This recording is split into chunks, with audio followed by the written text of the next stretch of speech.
Thanks, Paula. Kuop Ketla, Kaya Wanju, Mama Jina Ngala Yai Kaya Karajan Wangin Krukul Jarin Waning, Ngala Mort Buja Wajak Buja. We're in Buja, Karajan Buja Kayawa. Burawan Nuna Kutkul Nuna Kalak, Nuna Buja Nuna Mort, Mama Jina Ngala.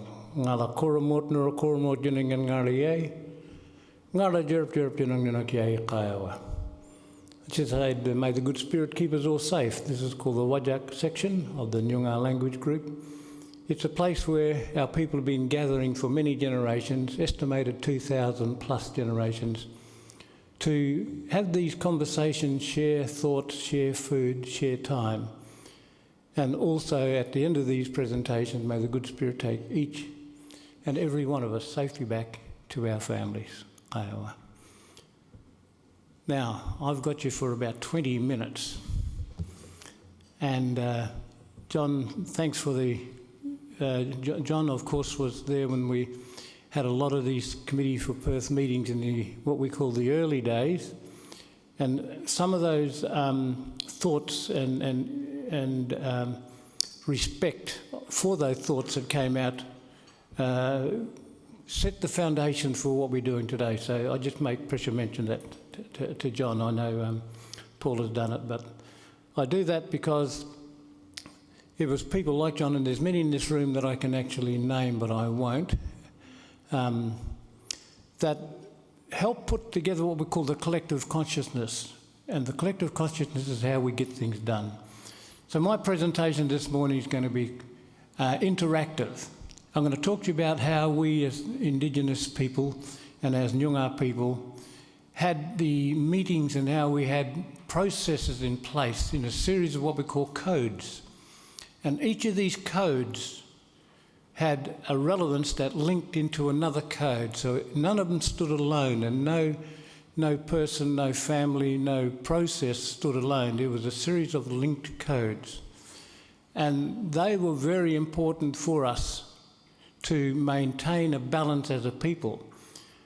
So when you've got a balance as a people, you've got a process. And our first process we had, our first process is that we never had an argument. Now, people say, I find that hard to believe. But we had some vigorous negotiations. We were negotiators, not arguers. We'd always find out what the other person thought. So as a young man, I'd ask my elders a question about how something happens or why it was named or why I do it. And the first thing they'd say to me is, what do you think? Now, what do you think is the first word in the negotiation? Because you're willing to have a listen to another side. You're willing to absorb something new in this negotiation process. But with colonisation, we learned how to argue very well. So what we do is try to get back to those old values, because those old values are not only Aboriginal values, they were all of our values at some time or another. And I'm going to start it off by getting you to do some work with us at your table. So within this 20 minutes, it's going to go very quick, because I'm going to take 2 minutes here and 1 minute there till you get you to have your conversations. And first of all, I'm going to get you at your tables to have a 1 minute conversation. And you must be disciplined this time, because 1 minute's going to go very quick. There's only 2 lots of 30 seconds, remember that. So at the end of it, I'm going to clap my hand, because I've got a little timer there so I can keep an eye on what 1 minute looks like. And I'm going to get your attention back. So the first 1 minute conversation I want you to have, I want you at your table to put yourself into 3 categories if you can. The first category is historians, those who look at the past and know what the past has, the foundation of the past. Find out who's the historians at your table. Then we want those forward projectors, those who are looking into the future, those who are going to say, this is where we're going. And then we need those in the middle, those are in the moment. So you've got 1 minute to decide who at your table is the future projector, your historian, and those are in the moment. 1 minute.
Thank you.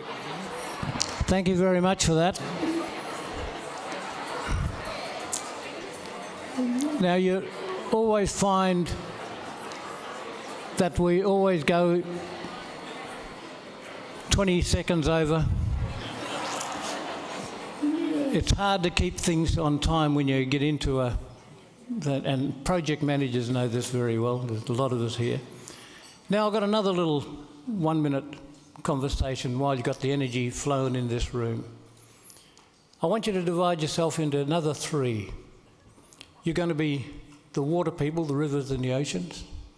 You're going to be the tree people, those who love the tree and the forest. And you're going to be the mountains and the hills. Into those 3, into those areas. So what are you, a water person? Are you a tree person?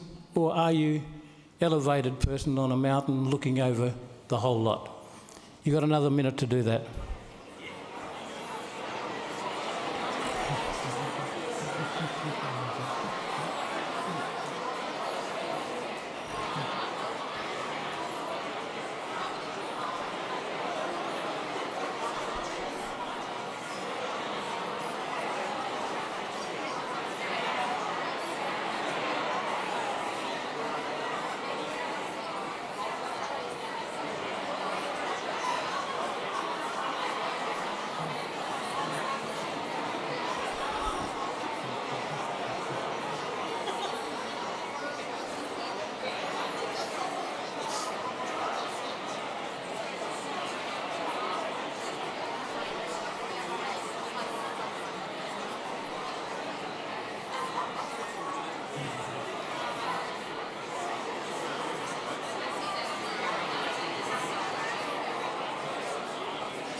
Thank you.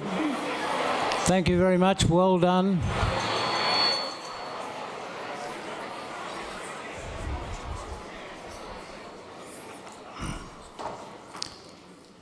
One more. Now that's fantastic. We had 20 seconds over before, now it's 15, so we're starting to get the gist. This one here is an animal or a bird. So you're going to be a water, anything from the water, from the air or the land. Bird, animal, or from the water. 1 minute. What are you? And what type of bird, what type of animal? I'll give you 2 minutes.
Thank you.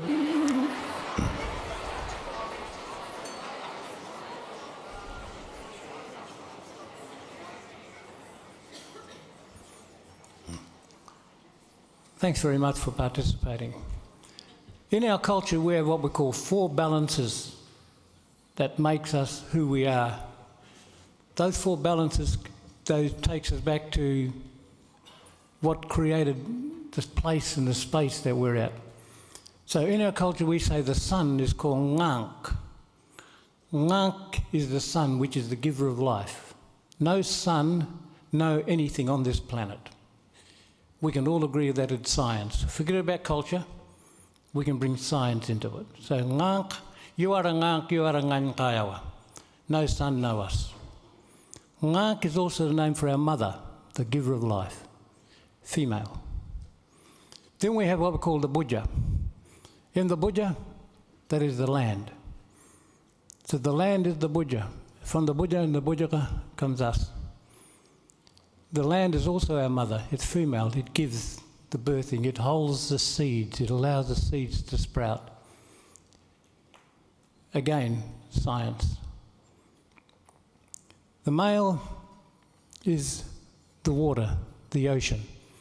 So the water is the male, and also the moon is the male. So that gives us our tides. It gives us our connects to nature.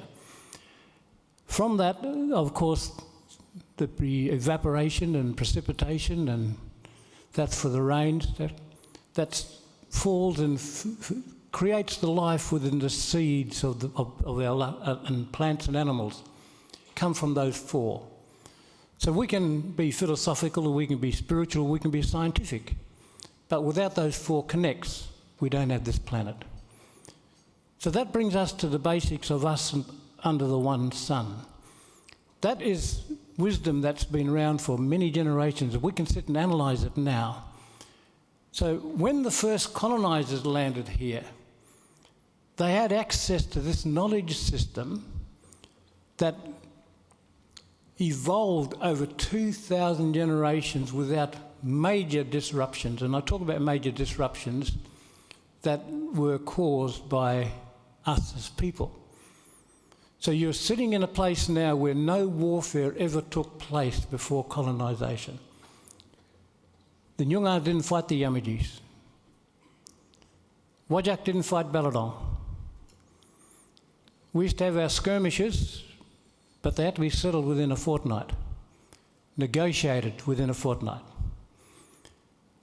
And those skirmishes were mostly things like someone pinching someone's husband or wife. Still happens today, I suppose. But we used to have a little joke and say the biggest argument is not when they pinch them, it's when they try to send them back. So this system and this structure was a part of a series of codes. We had a justice code that started with the grandmother. The grandmother oversaw everything within the family system, and if anything went wrong, the grandmother would take responsibility. So if you imagine you're a grandchild and you break the law, and you know if you don't go and face up to that, your grandmother's going to take the punishment, because they've got the option to. The first thing you do is go and own up to your breaking of the law. I did that. It's my responsibility, because you've got love and respect for your grandmother. And if you don't have love and respect for your grandmother, you've got fear of their children and the rest of the other grandchildren that are going to catch you anyway. So it was ingrained into the system. The discipline process was ingrained in the family structure. Not only Aboriginals, some other people from different nations say, yes, that's how it happened. And if we all go back to our tribal roots, some 2,000 to 10,000 years ago, it was the same for all of us. There was a matriarch that maintained the balance and the disciplines. There was another structure that we had as an education structure that we had under the 6 seasons. And those 6 seasons process taught us how to balance with nature. So that gave us that harmony and that unifying us with our neighbours and our friends. Why we unified with our neighbours and friends? Because we were, in our family structures, under what we call a totem system, a Burunga system. And that Burunga system linked us to other families and other connects. So if your table is your clan, your family, on your table you would have someone who's a historian. That historian will talk to the other historians at the other table. So you have this collection of historians. We call them conferences now. But those conferences is what's been happening in a daily practice, not on a big conference together and we all come to these wonderful ideas. Then when the conference is over, how are we going to follow up and who's going to follow up on these processes and outcomes? It was ingrained into our living, our practice. So those conferences took place continually. You'd introduce yourself to the other bird person. Okay, we have a connect. Not only are we connected to family, we're connected into the totem system. We're connected into that. We are river people. So you can see if at my table, that respect for a person at my table is also granted to the connect of that same Burunga system.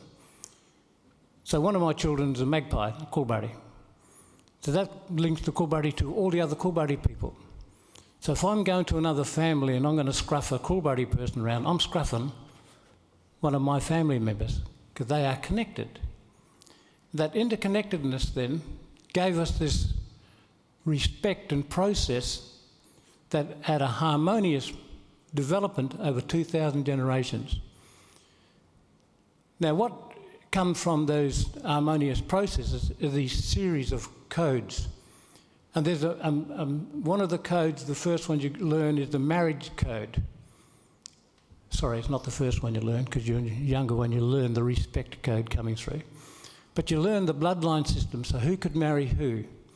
There was 2 systems, the Waramat and the Manachmat, and under that you had another 4.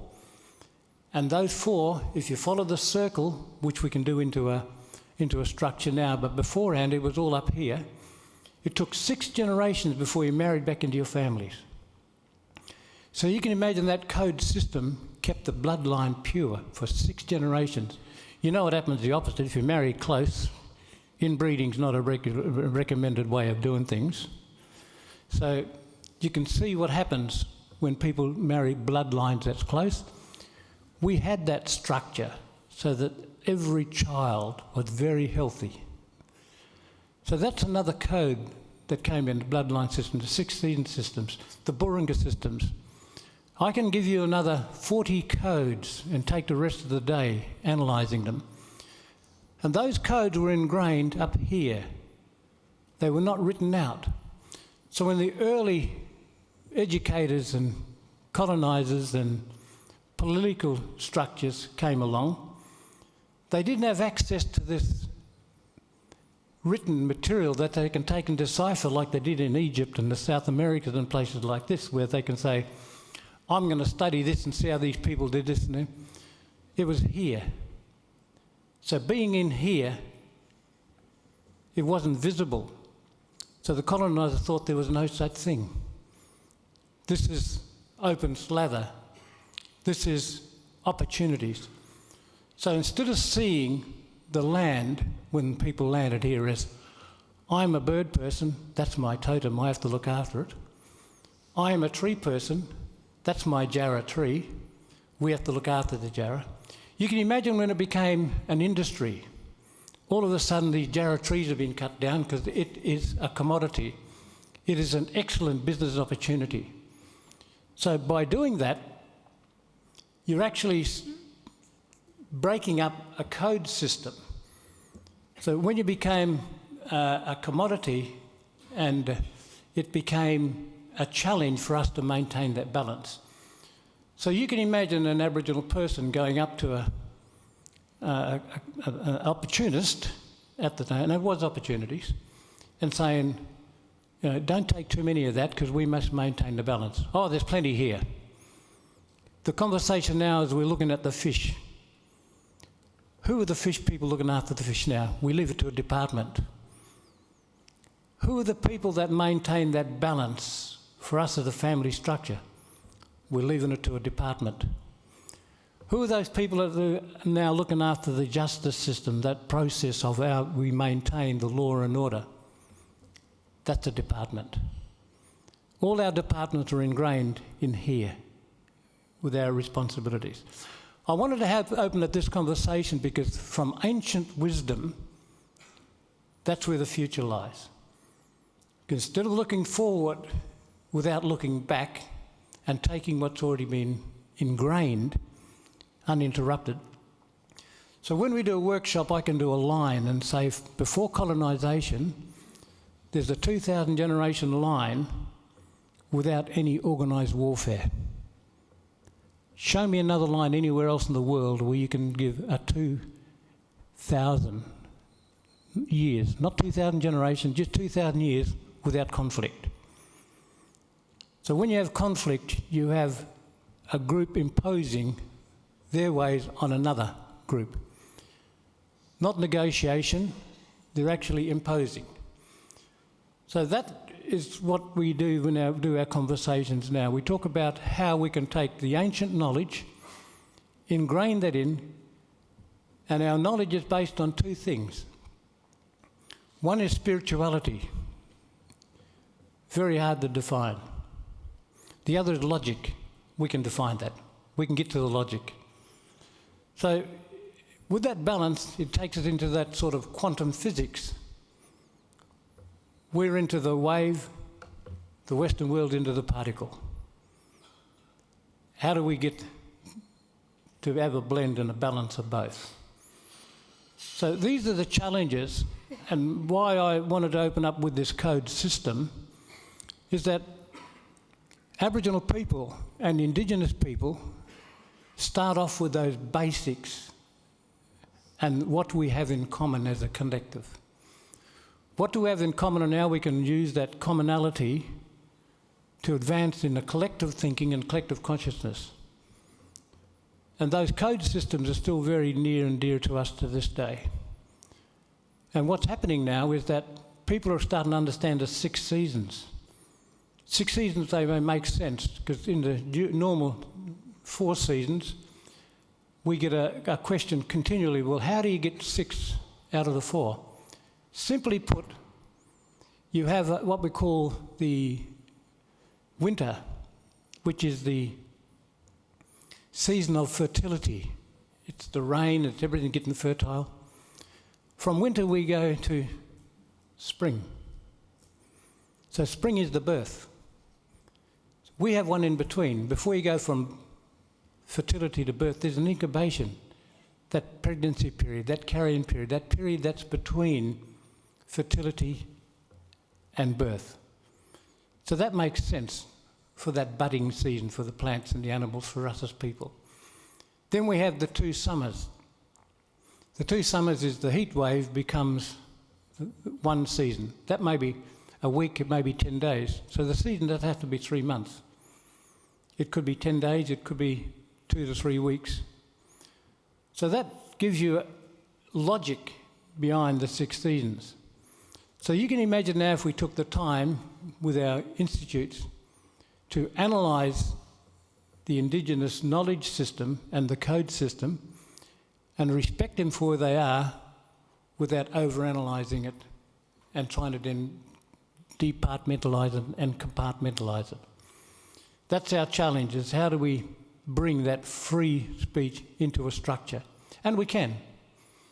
So we have people now that understand both ways of doing things. So now that I'm speaking to particularly our younger people who have lost a lot of the connects to that ancient knowledge, I can do it in these drawings and codes now, that which it doesn't have to rely on up there because they've been desensitised, and you have to desensitise yourself personally, or what I call a deconstruct to reconstruct. So if you learn how to deconstruct, then you can reconstruct, but reconstruct under a knowledge system that's got some clout and backing behind it. So before colonisation, and I'll finish up with a little conversation of an early settler that landed here, and they landed and they looked around and they're thinking, these blackfellas got no jails. So they said, you haven't got any jails? Well, we haven't got any criminals. The first thing we built here was the jail.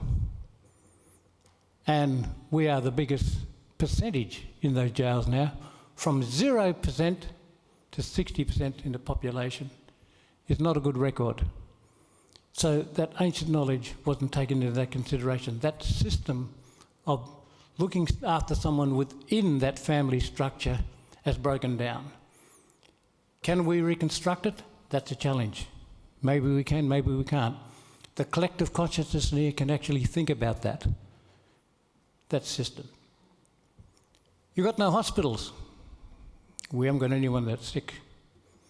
We'll make you sick and we'll build the hospitals. Most of the things now with the hearts, the kidneys, the diabetes, we are the leading people that are overrepresented in those areas, whereas we didn't have that before. So as you can see now, the two things you can build a braver society on is how big are the jails and how many there are and how many more we're going to build. How big are the hospitals? How many more? Those are the challenges of a healthy society. So from today's debate, you would have arguably, we need bigger jails. The hospital system is ambulance ramping, whatever, we need more hospitals. So you go into a place that's demanding more and more to a place that had none when you started here. No hospitals, no jails.